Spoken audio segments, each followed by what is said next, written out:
प्यारे प्यारे साथियों, जरवार इन्फो में खुशामदीद।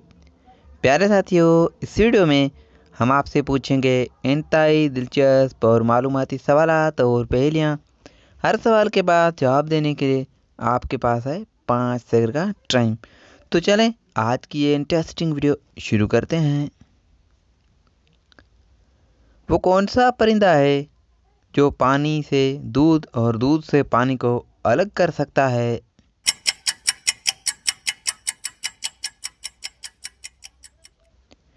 जवाब हंस परिंदा। कौन सी सब्जी खाने से खून साफ हो जाता है?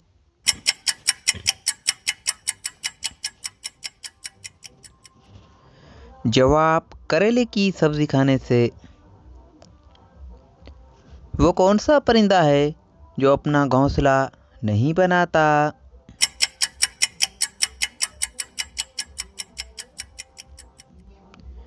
जवाब कोयल।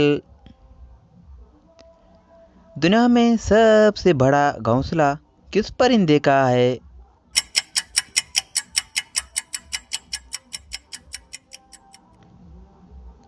जवाब ऑस्ट्रिच। वो कौन सा परिंदा है जो अपने बच्चों को दूध पिलाता है?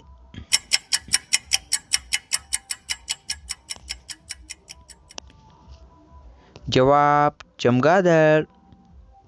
प्यारे प्यारे साथियों, आपने कितने सवालात के जवाब दिए हैं कमेंट में हमें ज़रूर बताइएगा। और मज़ीद वीडियोज़ के लिए हमारे यूट्यूब चैनल को सब्सक्राइब करें और फेसबुक पेज को फॉलो करें। शुक्रिया। अल्लाह हाफिज़।